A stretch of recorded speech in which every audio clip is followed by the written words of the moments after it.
그릇에 우리가 무엇을 담느냐에 따라서 그릇의 변화가 있고요. 그 그릇에 이름이 새겨진 것을 우리가 볼 수 있습니다. 아름다운 그릇에다가 이 맛있는 음식을 담아주면 그것이 아주 귀한 그릇, 아름다운 그릇, 가치 있는 그런 그릇이 됩니다. 아무리 그렇지만 비싸게 주고 산 그릇이라 할지라도 거기에 여러분 개밥을 넣으면 개밥 그릇이 되잖아요. 그런 것처럼 이 그릇에 무엇이 들어가 있느냐에 따라서 그 그릇이 변화가 있고 모양이 있고 가치가 달라진 것을 우리가 봅니다. 아무리 좋은 통이라 할지라도 비싼 통이라 할지라도 우리가 거기에 가베지를 넣고 만약에 쓰레기를 넣는다고 그러면 그것이 불려줄 때에 쓰레기통이나 가베지 그런 박스밖에 되지 않잖아요. 사실 우리 안에 무엇이 채워져 있는가에 따라서 우리가 어떤 사람인지 평가가 됩니다. 우리의 인격이나 우리의 가치를 결정하는 것은 다른 것이 아니라 우리 안에 무엇이 있느냐 하는 것입니다. 우리 안에 무엇으로 채워져 있느냐, 이것이 우리를 가치를 평가하는 것이라 이렇게 봅니다. 우리가 영역이 있다 이런 말은 하나님의 것이 그 안에 얼마나 많이 채워져 있는가, 영성의 깊이가 깊다, 높다, 넓다고 이렇게 표현할 수 있는 것은 뭐냐면 그 사람 안에 하나님의 것으로 채워져 있는 정도가 얼마나 있느냐, 이거를 볼 때에 우리의 가치가 달라진다 하는 것입니다. 그런데 오늘 성경 말씀을 자세히 보게 되면 잘 채우려고 한다고 그러면 먼저 내 자신을 비워야 된다는 것입니다. 내가 하나님의 것으로 채운다고 할 때에 다시 말해서 흔히 우리 쉽게 얘기해서 성령 충만, 능력 충만, 영역이 풍부해진다고 한다고 그러면 먼저 내 안에 있는 것을 비워놓고 그리고 채움을 받아야 된다 하는 것입니다. 이사야는요, 거룩하신 하나님의 임재 앞에서 자신의 죄악을 보았습니다. 그 보는 순간에 그는 철저하게 회개하고 자신을 비운 후에 그 다음에 그가 선지자의 사명을 받았다고 그가 말하고 있습니다. 자기의 옛 것을 다 비웠다고 하는 것입니다. 그 자기의 옛 것에는 자기의 좋은 경험, 좋은 연마되었던 것, 훈련받았던 많은 세상의 것들, 부귀와 영화와 이 모든 부피로 잴 수 없는 그런 많은 것들을 있는데 그것을 다 없애고 그리고 비워놨더니 다시 말해서 철저하게 회개함으로 내 마음에 있는 모든 어려운 것들 다 없앴더니 하나님께서 채워주셨는데 선지자의 사명으로 채워주셨다.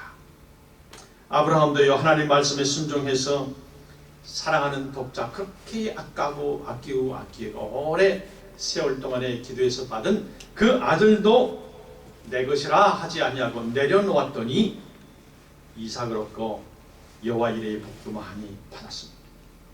마태복음 11장 28절에는 그래서 수고하고 무거운 짐진 자들아 다 내게로 오라, 내가 너희를 쉬게 하리라. 예수님은 우리를 초청하신다는 말이에요. 우리를 오라고 기다린다고 하는 것입니다. 수고하고 무거운 짐을 예수님께 가져와서 내려놓으라고 하는 것입니다. 없애라는 것이에요. 나의 모든 것들 다 없애라는 거예요. 그러면 주님께서 채워주신다고 하는 것입니다. 이것이 예수님께서 직접 하시는 우리하고의 약속의 말씀입니다. 에스겔서 오늘 37장은요, 이 회복을 주제로 하는 그런 주제로 말씀을 기록해 놓고 있어요. 하나님께서 절망한 앞뒤 동서남북 아무리 봐도 거기에 살아갈 길도 없고 틈도 없고 기회도 없을 그런 환경에 이스라엘을 하나님의 백성으로 하나님께서 회복시켜 주신다고 하는 그 약속의 말씀, 그 과정이 어떻게 하나님께서 회복을 시켜주는가, 오늘 말씀을 볼 때에 괜한 하나님 음성을 우리가 들을 줄 믿습니다. 어떻게 채워지고 무엇을 채우시는지 이 말씀을 가만히 묵상해 보면 우리가 들을 수가 있어요. 우리 모두가 하나님의 것으로 충만하게 채워질 때에 치유와 이스라엘의 회복, 곧 나의 회복이 오고 하나님께서 기뻐하시는 데에 그 사역을 동참하게 된다고 하는 것입니다. 에스겔을요 하나님께서 불러냅니다. 불러내는 데에 그 골짜기로 불러내는데 사실은 에스겔은 제사장이죠. 제사장 가문이고 그 깊은 오랜 동안 내려오는 그 제사장 가문인데 이 바벨론 왕 느부갓네살이 여호야긴의 왕족 유다의 주위에 있는 많은 사람들을요 다 잡아갈 때 그 가운데에 끼어있는 포로 중에 한 가족으로 끼어있는 에스겔입니다. 이 에스겔 그때 포로로 잡혀간 사람들의 그 영적 상태는 오늘 11절에 오늘 10절까지 읽었지만 그 11절에 보게 되면요 제가 보겠습니다. 그때의 이스라엘 사람들의 영적인 상태는 자기들이 얘기합니다. 우리의 뼈들이 말랐고 우리의 소망이 없어졌으니 우리는 다 멸절되었다. 자기 자신들을 볼 때 뼈들이 말랐다 그러죠. 사람이 죽으면 살이라도 있고 또 어떤 수분이라도 있었다는데 완전히 말리고 어느 하나 기댈도 없고 소망도 없고 빛이 한 줄기라도 없는 그런 상태에 다 멸절되었다고 이렇게 믿음이 없는 사람은 사실 눈에 보이는 것만 가지고 판단해요. 그러나 믿음이 있는 사람은 눈에 보이는 것만이 전부가 아니라고 하는 신앙을 가지고 있어요. 그래서 그 히브리서 11장에 믿음에 대해서 말하잖아요. 믿음은 바라는 것들의 실상. 내가 간절히 바라고 바랄 때에 그 믿음이 실상으로 돌아온다고 하는 말씀 아니에요. 또 보이지 않는 것들의 증거, 보이지 않지만은 믿음이 내 실상이 나온 것처럼 내가 보고 확신하고 증거하는 것입니다. 이것이 믿음이라고 말씀하고 있습니다. 믿음은 바라는 것, 보이지 않는 것, 실상에 눈에 보이는 것처럼 증거하는 거예요. 믿음이 있는 사람이라 하게 되면 같이 한숨 쉬고 이를 어째 이거 어때 갈 길도 없게 이제 끝났다 이렇게 하는 것이 아니라 믿음이 있는 사람은 그 사건 배후에 계시는 하나님의 음성을 들으면서 눈에 보이는 것을 얘기하거나 눈에 보이는 것을 가지고 서로 해결하려고 상담하려고 답을 주려고 하는 것이 아니라 그 배경에 엄청난 광대하신 하나님의 역사를 말하는 것입니다. 에스겔이라고 하는 이름은 하나님께서 강건하게 하실 것이라 하는 것입니다. 에스키엘 하나님께서 강건하게 하실 것이다. 낯선 이방 땅에서 언제 고향으로 돌아갈지도 전혀 기약도 없고 아무런 기회도 없고 자기 생각으로는 아무런 방법도 없는 이때에 정말 힘이 빠진 이스라엘을 하나님께서 이 에스겔이라고 하는 이름을 통해서 하나님께서 이제 곧 강건하게 하신다 하는 것입니다. 절망 가운데 있는 이스라엘에게 소망을 주기 위해서 하나님께서 에스겔의 이름의 뜻을 붙여서 이 선지자를 사용하십니다. 어느 날 에스겔은 하나님의 권능에 이끌려서 이 골짜기로 오게 됩니다. 이 골짜기 한가운데 우뚝 서 있습니다. 가만히 보니까 골짜기의 사방을 보니까 이스라엘 사람들 잡혀온 사람들 뼈가 요리조리 다 널려져 있어요. 하나님은 이 에스겔을 그 뼈 사이에 가운데에 놓고 말씀하고 계시면서 그 에스겔을 그 뼈들 사이로 지나가게 합니다. 그리고 보게 해요. 보니까 심히 뼈들이 다 마르고 정말 드라이 되어 있는 그런 상태를 봅니다. 이 뼈들은 다른 사람들의 뼈가 아니라 자기 동족 이스라엘 군사들 싸움에 다쳐서 또 노예 생활하면서 지칠 지쳐가지고 거기에 널려져 있는 그런 바짝 마른 자기 동족의 그런 뼈들이 철저하게 바벨론 그 엄청난 군대에 그들이 철저히 패배를 당하고 당했을 뿐만 아니라 제대로 땅에 묻히지도 못하고 온 지면에 흩어져서 널려져 있는 것을 보여주고 있습니다. 전에는 쇠퇴덤이었습니다. 그런데 시간이 흐르면 흐를수록 이제 살이 다 썩어서 없어지고 날아가고 먼지가 되었습니다. 이제는 마른 뼈만 남았다고 하는 것입니다. 하나님께서요 에스겔에게 묻습니다. 에스겔아, 이 뼈들이 능히 살 수 있겠느냐? 이 뼈들, 그 십체들 가운데로 가게 하시면서 좌우에 둘러보게 하시면서 이 뼈들이 과연 생명을 가질 수 있겠느냐? 이렇게 묻습니다. 자기의 경험에 비춰볼 때는 마른 뼈들이 소생할 가능성은 전혀 없죠. 죽은 시체가 아니라 수체에 완전히 살이 다 먼지가 돼서 없어져 있는데 에스겔은 주께서 아시나이다. 할렐루야. 우리 신앙이 바로 이것이야 돼. 경제가 막히고 사람과의 그 관계가 완전히 다 없어지고 어려운 환경에 있고 아무리 둘러봐도 나 하나 도와줄 만한 사람은 아무도 없습니다. 가까이 있는 사람이 배신을 하고 가고 욕을 하고 오히려 나에게 안 좋은 것만 두고 가는데 살아갈 가능이 하나도 없어.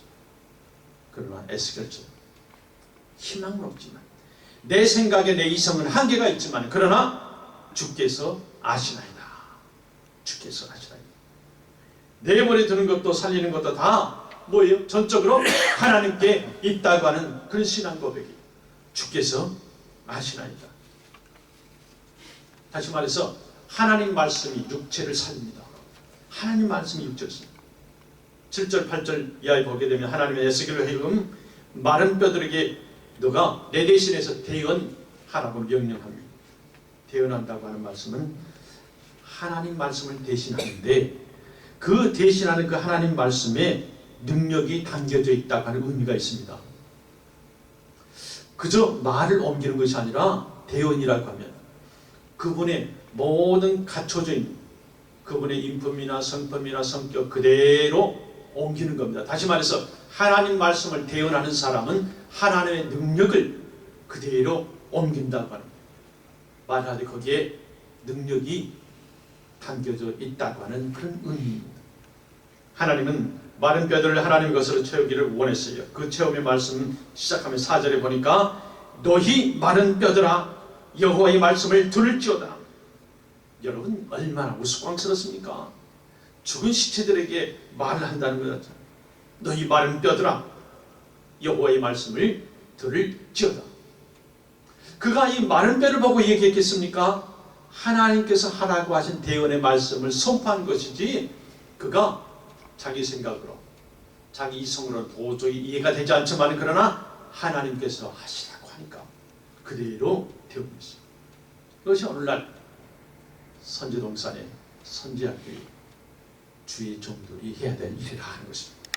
하나님 말씀만 그대로 전하는 딜리버리가 되어야 되는데 거기에 나의 학력이나 나의 경험이나 나의 생활이나 나의 모든 이성이나 내 사고방식을 놓는 게 아니라 하나님께서 하라고 하는 대로만 하는 거예요. 요즘에는 하나님 말씀 한 절 읽어놓고 40분 설교할 때에 30분 이상을 세상 얘기를 한다 이 말입니다. 정치 얘기를 한다 이 말입니다. 문화적인 얘기를 한다. 천재지변의 얘기를 한다. 그거는 안 된다. 우리 대언자들은 하나님께서 하시라고 하니까 한다. 그런 신앙을 가져야 된다는 것입니다. 뼈들이 부딪히고 깨어지면서 삐그덕삐그덕 소리가 났을 거예요. 예, 골짜기에 있어 수많은 뼈들이 이제 생기를 붙었으니까요. 그 소리를 내서 에스겔은 정말 깜짝 놀랄 수도 있었겠죠. 예, 놀랐을 거예요. 자기. 뼈가 다 맞춰지니까 에스겔의 눈앞에 또 엄청난 장면 하나가 또 생깁니다. 뭐냐면 갑자기 힘줄이 뼈 주위에 붙습니다. 뼈 사이에 살이 붙습니다. 힘줄이 다시 덮기 시작합니다. 힘줄의 뼈들에 이제 생기를 갖게 돼요. 살이 오릅니다. 뼈와 힘줄 사이를 채워줍니다. 그리고 맨 나중에는 가죽을 덮여줍니다. 조금 전까지만 해도 바짝 마른 그 뼈더미 속에 아무것도 희망도 소망도 없는 그러한 실체, 마른 뼈들.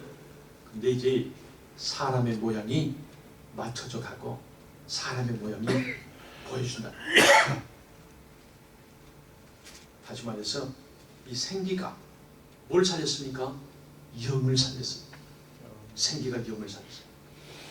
9절 10절입니다. 자, 우리 9절 10절 우리 같이 한번 보십시다. 9절 10절 말씀 같이 봅니다. 또 내게 이르시되 인자야 너는 생기를 향하여 대언하라. 생기에게 대언하여 이르기를 주 여호와의 말씀에 생기야 사망에서부터 와서 이 사망을 당한 자에게 부르서 살게 하라 하셨다 하라.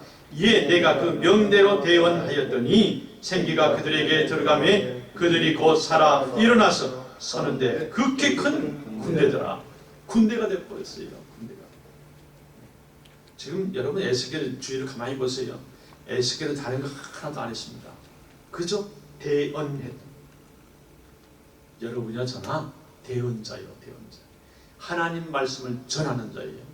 하나님 말씀을 전하는데 하나님의 능력이 담겨져 있다고 하는 걸 믿으시기 바랍니다. 아멘. 하나님의 능력이 항상 담겨져 있어요. 주의 종들의 혀에는 거룩한 하나님의 말씀이 담겨져 있는데 그 말씀은 능력이 포함되었다 하는 것입니다. 아멘. 이 여호와 하나님께서 흙으로 각종 들짐승과 짐승과 날아다니는 것과 물속에 헤엄치는 것과 여러 산의 수목을 만들었었잖아요. 창세기 2장 이하에 쭉 보게 되면. 그리고 마지막 6째 날에 사람도 흙으로 만드셨습니다. 사람과 짐승이 똑같은 우리의 생명을 가졌습니다.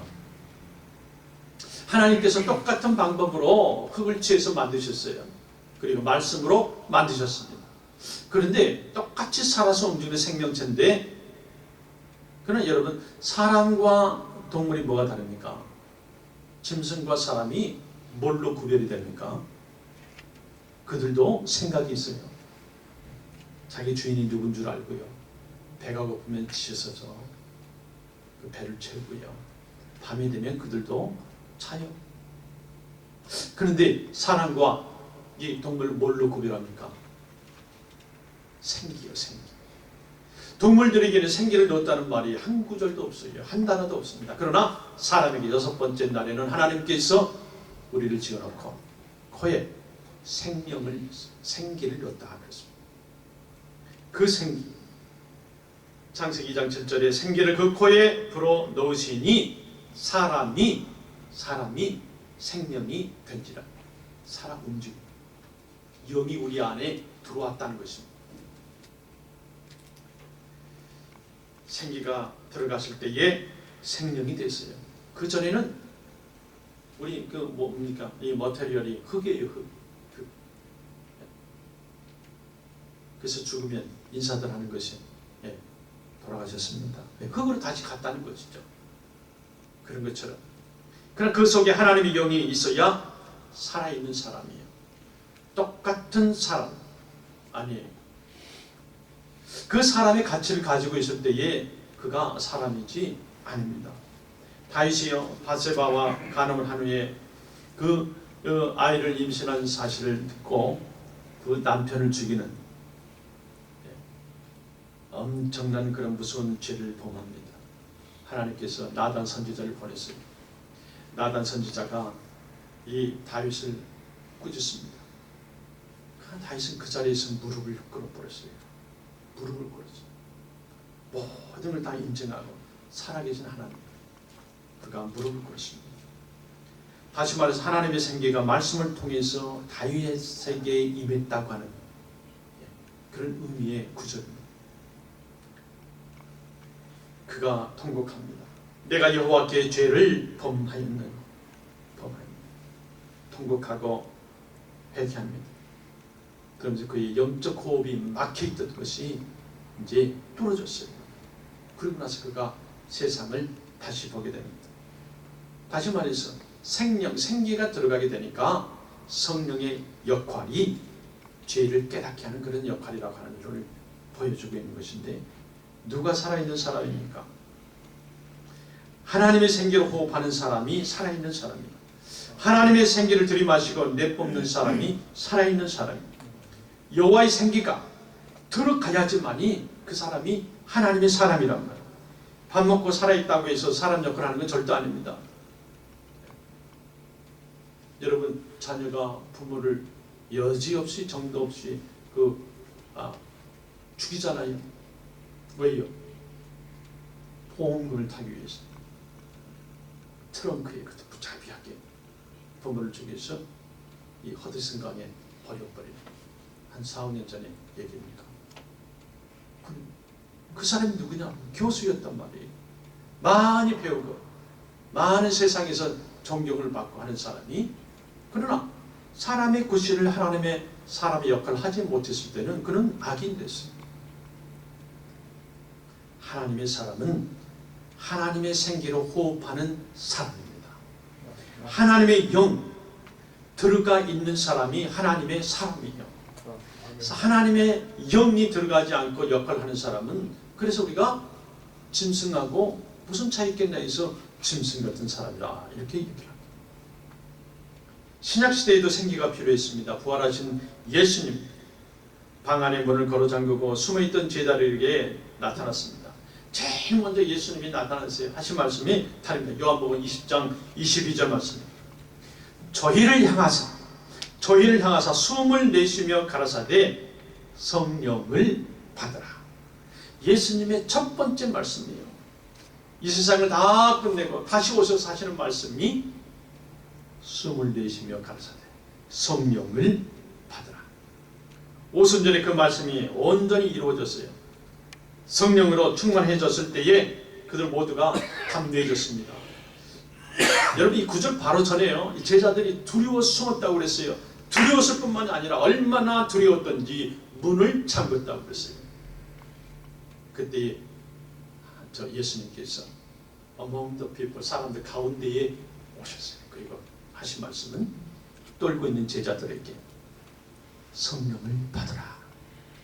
그러니까 성령이 충만하게 되면 사람이 보이는 것이 아니고 세상에 무엇이 문제가 보이는 것이 아니고 하나님께서 우리에게 맡으신 사역, 하나님의 나라가 보이고 하나님의 능력을 받게 된다고 하는 말씀입니다.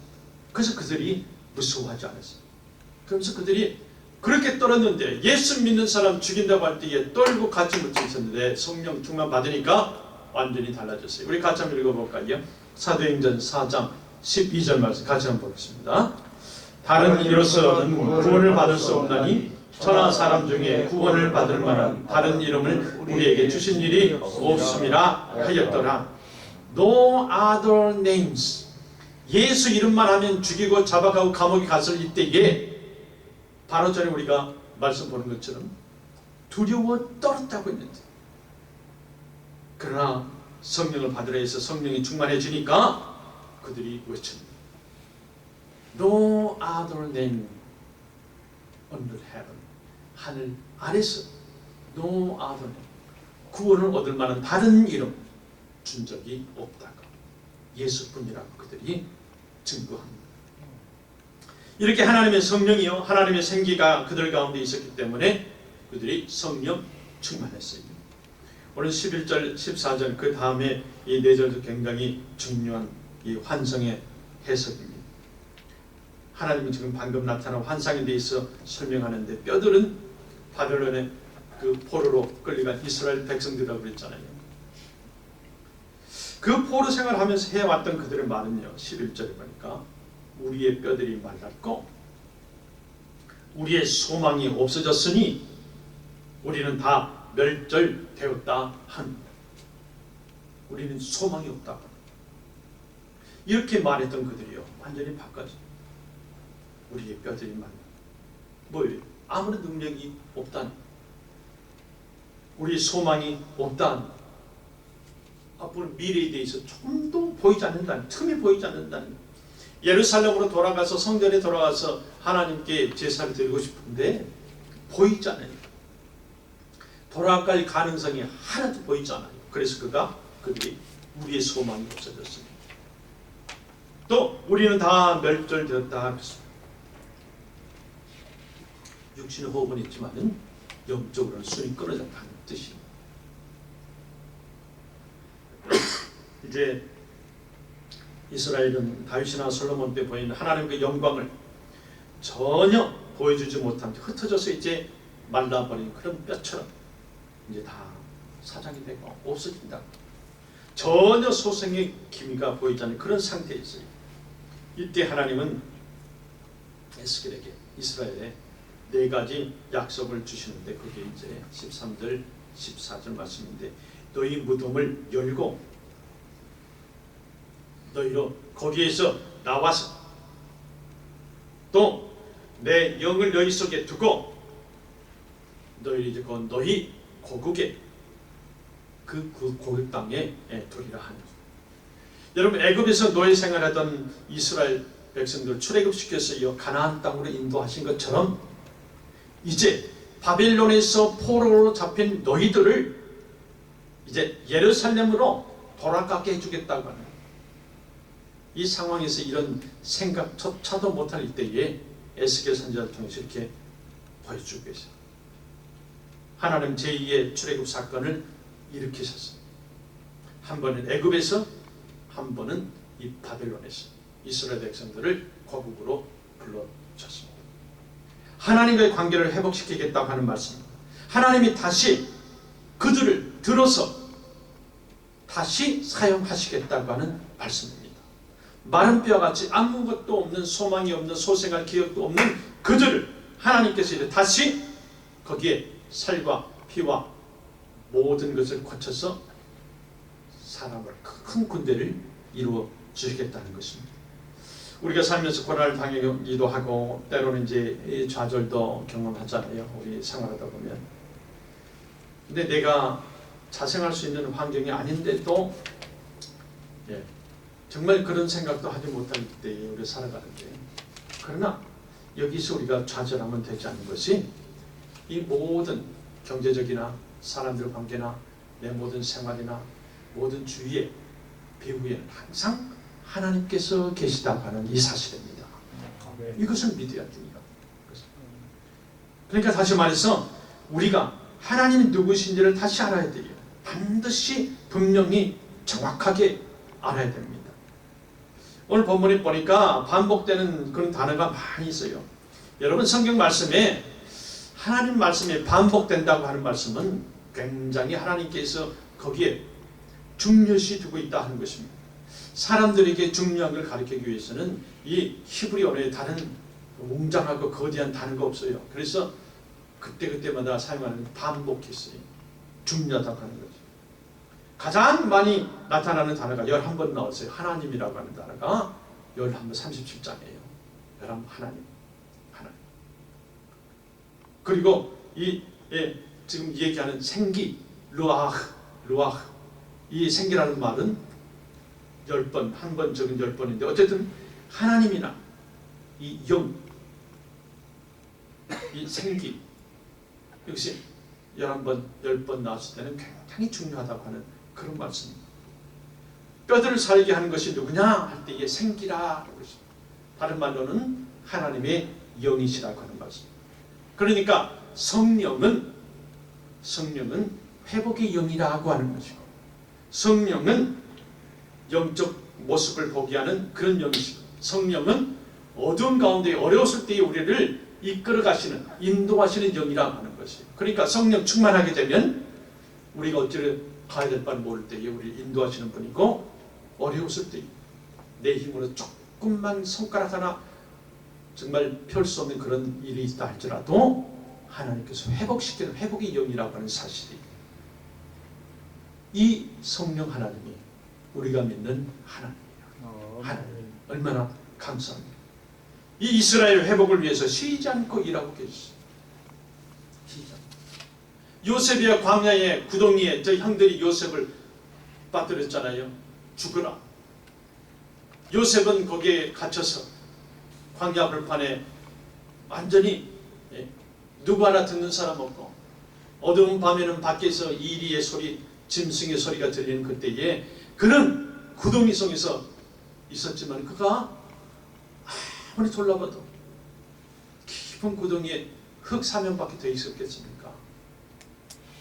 그러나 그 꿈을 그가 중단하지 않고 계속해서 가지고 있었을 때에 그는 지금 환경으로 보면은 땅속 깊은 구덩이에 빠뜨려졌지만 미디안 상인들은 한 걸음 한 걸음 낙타를 타고 구덩이로 오고 있었다는 사실이, 우리가 어려운 지경에 있을지라도 하나님께서는 지금 한 걸음 한 걸음 스텝 바이 스텝 우리를 향해서 그 해답을 가지고 오고 계신다는 사실을 믿으시기 바랍니다. 네. 하나님께서 이렇게 일하신다는 거예요. 그러니까 우리가 세상에 여러 가지 눈에 뻔히 보이는 일이지만, 그러나 우리 입으로 끝이라고 얘기하는 것은 하나님의 존재를 모르시는 거예요. 하나님의 정말 그 하나님이 정말 누구신지를 잘 모르시는 사람, 이 뼈들이 살겠느냐, 하나님께서 이들을 하나님의 능력으로 살리신다고 하는 의지가 담겨있는 말씀입니다. 내가 여호와인 줄 너희가 알리라. 3번씩이나 반복해요. 6절, 13절, 14절. 내가 여호와인 줄 너희가 알리라. 계속해서 에스겔을 통해서 확인시켜 주잖아요.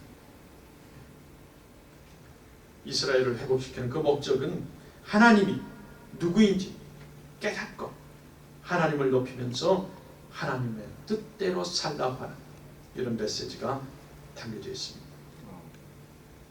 그래서 회복시켜 주신다고 하는 에스겔은 또 다른 그 예정은 뭐냐면 예수 그리스도의 사역이에요. 이제 곧 오실 그분이 세상에 소망이 없고 집안에 소망이 없을 때에 그분이 오신다고, 대망의 예수 그리스도를 대망하라, 소망하라 하는 말씀입니다. 자, 여호와의 임재를 갈망해야 되는데 회복이 어떻게 시작됐습니까? 여호와께서 권능으로 내게 임재하시고 여호와의 힘이 능력으로 나에게 임하는 것이 내가 만드는 것이 아니라 그분이 찾아와서 내게 능력을 주신다고 하는 말씀입니다. 그러니까 모든 사람에게 임하는 그런 그 삶의 일부 그 문제들 있잖아요. 어려운 문제들, 생활의 문제들 여러 가지 있잖아요. 이거를 나 혼자 아무리 풀려고 해도 답이 없어요. 반드시 알아야 되는 것은 여호와께서 내게 임재하시고 그분이 내게 오시도록 우리가 대망해야 된다 하는 것입니다. 그러니까 하나님의 임재는 하나님의 능력이 동반되잖아요. 그러니까 성령 충만한다 하는 것은 성령의 능력이 나에게 임재되어 있다 하는 것입니다. 다시 말해서 내가 먼저 은혜를 받아야 돼요. 그래서 내가 먼저 그래서 능력을 받아야 됩니다. 하나님 능력을 어떻게 받느냐? 갈망해야 되고 대망해야 됩니다. 내가 변해야죠. 내가 믿나이다 나의 믿음 없는 것을 도와주소서. 모든 그 시편의 그 기도들이요, 하나님께 다 맡기잖아요. 오늘 말씀 가운데 영역이 있으려면, 영적인 지도자가 되려면 우리가 해야 될 건 영이신 하나님의 것들로 우리가 채워줘야 돼요. 계속 채워줘야 돼요. 우리의 교회에서나 세상에서 영적인 지도자가 되려면 그 영역, 그것이 우리에게 와야 되는데 그 먼저는 하나님의 임재를 갈망하면서 또 우리에게 임한 영적인 생명, 능력으로 다른 사람을 살려야 되는데 그것이 뭐냐면 말씀과 기도, 충만이에요. 이 모든 걸 누가 주느냐? 성령님께서 임재할 때에 충만히 채워주신 줄 믿으시길 바랍니다. 그래서 제자의 우리 목적은 누구든지 나를 따라오거든 자기를 부인하고 자기 십자가를 지고 나를 따를 것이니라. 자기를 비워버릴 것. 마가복음 8장 34절 말씀. 하나님의 말씀과 성령의 힘. 오늘 이 에스겔 선지자에게 여호와의 말씀을 들으라. 골짜기로 데려가셔가지고 그렇게 말씀합니다. 그리고 너는 뼈들에게 대언하라. 너만 하는 것이 아니라 내 말을 그대로 전하라. 대언자들은 하나님 말씀을 전해야 됩니다. 그때에 하나님 말씀이 우리 발의 등이고 우리 길에 빛이 되고, 성령은요 살리는 영이잖아요. 회복의 영이고 우리 인도하는 영입니다. 그래서 우리 한 1, 2분 기도하실 때에 성령 충만, 영역을 하나님 좀 채워주시옵소서. 우리 빈손으로 왔는데 우리 가운데에, 내 가운데에 내 사고방식, 내 생활식 다 버리고 하나님 방식으로 주님께서 임재해 주시옵소서. 우리 하나님께서 함께해 주시도록 한 2, 3분 함께 기도하시겠습니다. 주여 한번 합시다. 주여! 아버지 하나님 감사합니다. 하나님의 말씀이 우리 발의 등이고 우리의 길에 빛이라고 하셨는데 하나 되게 하는 영, 능력을 주시는 영, 회복의 영이 되시는 주의 생기가 오늘도 나의 것 속에, 내 몸속에, 내 가정에, 아버지 하나님 우리 교회에 아버지 차고 넘치게 하여 주시옵소서. 말씀 충만케 하여 주시고 성령 충만함을 주시옵기를 원합니다. 아버지 하나님 교회님 모일 때마다 교회가 생기가 돌게 하여 주시옵소서. 아버지 하나님 주의 삶을 감당하는 주의 종들에게 생기가 돌게 하여 주시옵소서. 놀라운 일들에 아버지 하는 승리하는 저희들 되게 하여 주시옵소서. 하늘에 계신 하나님 아버지 감사합니다. 우리가 모일 때마다 우리 하늘문 교회가 생기가 돌게 하여 주시옵소서. 하나님, 우리가 모일 때마다 성령 충만한 저희들 되게 하여 주시옵소서. 우리가 부족하고 앞길이 막막하고 동서남북 어디로 가야 될 아버지 기회에 빛 좋다 한쪽이 빛 좋다 없을 때에도 에스겔 선지자처럼 우리는 그저 하나님 말씀 듣는 대로만 대언하는 대언자들이 되게 하여 주시옵소서. 하나님 말씀을 그대로 전하고 우리 배우에 하나님의 계심을 큰 믿음 주셔서 알게 하시고 나아가게 하시고 나중에 큰 승리할 수 있도록 주께서 함께 하여 주시옵소서. 아멘. 믿음의 지혜 우리를 온전케 하시는 이인 예수 그리스도 이름으로 기도하옵나이다. 아멘.